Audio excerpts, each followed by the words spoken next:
So hi friends, welcome back to my channel. ఈ రోజు మనం వచ్చేసి జరుగుడికి అయితే వెళ్తా ఉన్నాం. ప్రజెంట్ మనం అయితే మా ఊరి బయట అయితే గేట్ల దగ్గర అయితే ఉన్నాం. సో ఇంతకుముందు మన రైడ్ కూడా ఇక్కడ నుంచి అయితే స్టార్ట్ చేయడం జరిగింది. చలో ఇక స్టార్ట్ అయిపోదాం. సో ప్రజెంట్ మనం బోటింగ్ స్పాట్ దగ్గర అయితే ఉన్నాం. ఇక్కడ శివ కోసం అయితే వెయిట్ చేస్తాను. శివ వచ్చిన తర్వాత ఇక్కడ నుంచి అయితే పునుగుంట్లకి అయితే వెళ్ళాలి. ఫస్ట్ అక్కడికి వెళ్ళిన తర్వాత ఉప్పలపాడు అయితే వెళ్ళాలి. ఉప్పలపాడు నుంచి మనం ఇంకా జరుగుడికి అయితే వెళ్ళాలి. సో డైరెక్ట్ అక్కడికి వెళ్ళిన తర్వాత వీడియో అయితే కంటిన్యూ అయితే చేస్తాం. సో ఫైనల్ ఫ్రెండ్స్, మనం అయితే జరుగుడి దగ్గరికి అయితే రీచ్ అయిపోయాము. ఇక్కడికి వచ్చే రూట్ మొత్తం ఫుల్ ఆఫ్ రోడ్. చాలా అంటే చాలా డేంజరస్గా అయితే ఉంది రోడ్డు. చూస్తున్నారు కదా, మన శివ అయితే వచ్చేసినాడు. మన బైక్స్ అయితే ఇక్కడ పెట్టేసాం. లోపల ఉండేది అయితే శివుడు అంట. సో ఇక్కడైతే వాటర్ ఫాల్ వెళ్ళే రూట్ ఉంది. చలో ఇక లోపలికి వెళ్దాం మనం. సో ఇక్కడ కాస్త ముందుకు రాగానే చూడండి, పుట్ట ఎంత పెద్దగా అయితే ఉందో.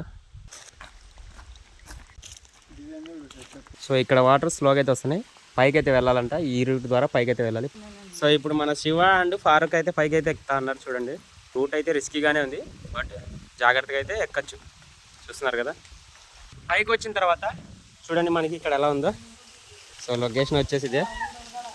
ఇప్పుడు చూడండి, ఇక్కడ చూడండి మన ఫారూక్ అండ్ శివ అయితే కూర్చున్నారు. మన వాళ్ళు అయితే ఫుల్ ఎంజాయ్ చేస్తా ఉన్నారు. సో వాటర్ ఫాల్ చూస్తారు కదా, మొత్తం మనకి పై నుంచి అయితే వాటర్ అయితే కిందికి అయితే వస్తామండి. వాటర్ అయితే చాలా క్లియర్ అయితే ఉన్నాయి, బట్ ఫ్లో అయితే అంత ఎక్కువ లేదు.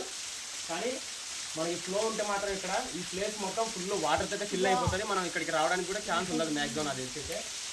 సో ఈ వీడియో కానీ మీకు నచ్చినట్టయితే తప్పకుండా లైక్ చేయండి, షేర్ చేయండి, అండ్ మరిన్ని వీడియోస్ కోసం మన ఛానల్ అయితే సబ్స్క్రైబ్ చేసుకోండి. Thank you.